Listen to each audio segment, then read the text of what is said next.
राम शब्द सुन करके माता हुलसी इनका नाम रखे रामगुला। समझ गए? तुलसीबा का नाम बचपन का है रामगुला, और तुलसीदास जो नाम हुआ है ये स्वयं गुरु महाराज इनका नामकरण किए थे। समझ गए? दो नामकरण होता है, एक गुरु का नामकरण अलग होता है और माता पिता का नामकरण ये अलग होता है। समझ गए? बोलते वृंदावन बिहारी लाल की जय। तो ध्यान देना, जब यह 12 महीने के बाद इनका प्रगट्य हुआ तो इनका पीड़ा इनको माँ को अधिक सताया। इन पीड़ा के कारण माता हुलसी कह रही है बेटा अब हम जीवित नहीं रह पाएंगे, इसलिए आपका हम पालन पोषण नहीं कर सकी, इसलिए बेटा आप हमें क्षमा करना। और रामगुला का माता हुलसी चुमन किए कि बेटा अब हम शरीर को त्याग कर देंगे, कौन आपको नहलाएगा खिलाएगा पिलाएगा ये तो भगवान श्री राम जाने, परंतु अब हम आपको छोड़कर बेटा जा रहे हैं। तो वहाँ पर गोस्वामी जी रोने लगे। इनके रोते सुन करके माता हुलसी उदास हो गई, ये और रोने लगी। तो उनके मुख का चुम्बन की, इनके मुख का जब चुम्बन करने लगे तो उनकी दासी थी, दासी को बोले दासी एक काम करो, ये मेरे पुत्र को आप रखो और मेरे चले जाने के बाद हमारे पुत्र का भरण पोषण आप करना, और जब भी कभी हमारा इसे याद आवे तो इसे भगवान श्री राम का नाम सुनाकर इसे प्रसन्न कर देना और इसे आप रखो। तो अंत में रामगुला का माता हुलसी चरण से लेकर सिक तक चुम्बन की। अपने बालकों को जब माता प्राण त्यागती हैं तो अपने बालकों का पूर्ण तरीका से दर्शन करती हैं, और हमारा भी कर्तव्य होता है, अर्थात पुत्र का भी कर्तव्य होता है, जब माँ शरीर त्याग करे तो उनमें सन्मुख खड़े रहो। क्यों? आप माँ का शरीर का दर्शन करो। क्यों? माँ फिर आपको दोबारा इस जीवन में नहीं मिलेगा, इसलिए माता का दर्शन करना करो। तो माता हुलसी भगवान शिव को याद किए, हे नाथ हम इस शरीर को छोड़कर जा रहे हैं, आप मेरे पुत्र रामगुला के ऊपर सदा कृपा बनाए रखना। इतना कहकर माता हुलसी रोते हुए अपने शरीर का त्याग किया, और दासी वो रामगुला का सेवन करने लगी। इनके बाद इनके पिता का भी मृत्यु हो गया, आत्माराम दुबे का मृत्यु हुआ। इनके बाद ये 5 साल के हो गए, गोस्वामी जी 5 साल के हुए। तो वो दासी रामगुला का सेवन करने लगी। अंत में इनका भी शरीर काम नहीं करने लगा, तो रामगुला को बोले बेटा अब तेरे परिवार में एक केवल हम चिराग थे तेरा सेवन करने के लिए, परंतु अब तो कोई नहीं रहा, अब केवल हम थे, अब हमारा भी शरीर काम नहीं कर रहा है, इसलिए अब हम भी शरीर को त्याग कर देंगे। बेटा आप फिर कैसे रहोगे?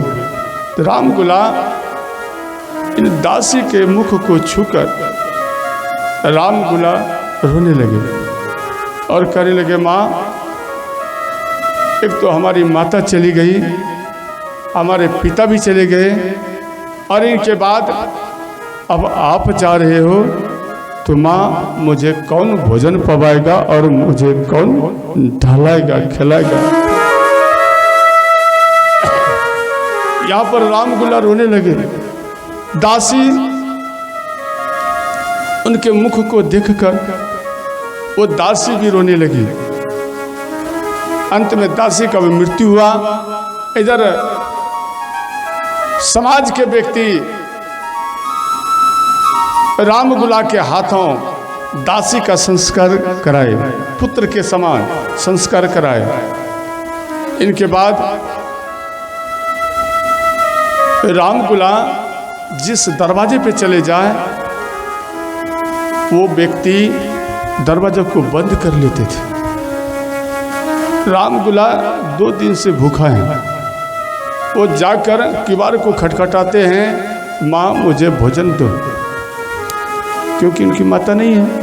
5 साल का बालक है, मन आपके गांव में 5 साल का बालक है, उसे भूख लगेगा तो वो रोते हुए आपके दरवाजे पर जाएंगे तो उनको भोजन देना चाहिए, परंतु यहाँ पर इनको भोजन नहीं दिए।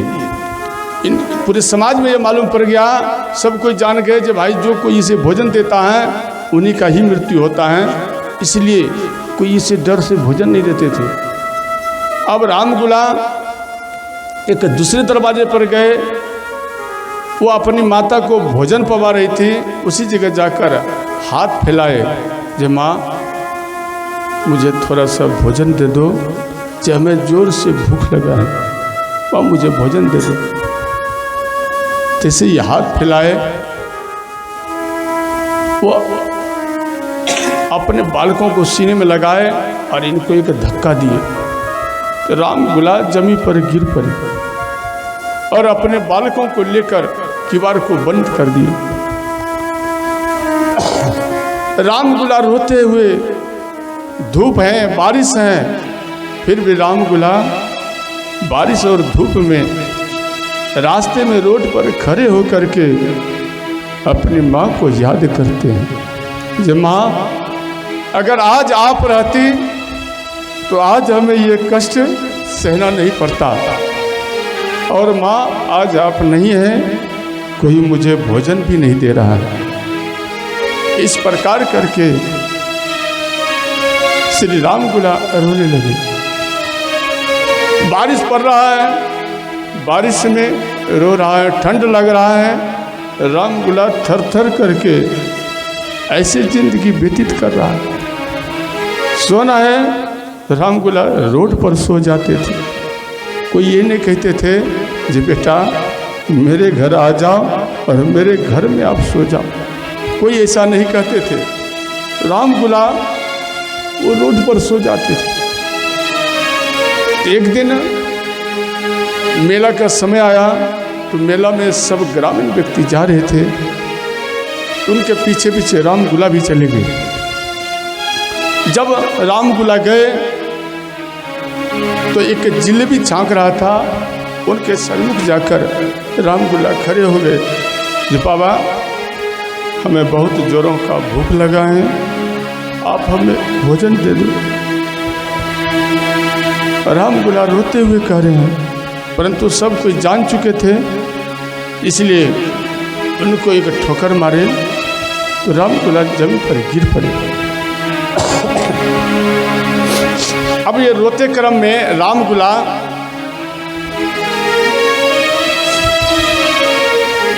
फुट फुट कर रोने लगे, माँ अब मैं कहाँ जाऊँ, इस मेले में भी हमें कोई भोजन नहीं दे रहा है, सब कोई अपने अपने बालकों को भोजन पवा रहा है, परंतु माँ अगर आप रहती आज मुझे भोजन भी मिलता, परंतु आज मुझे भोजन भी नहीं मिल रहा है। इस प्रकार रोते हुए जमीन में गिरे हुए हैं।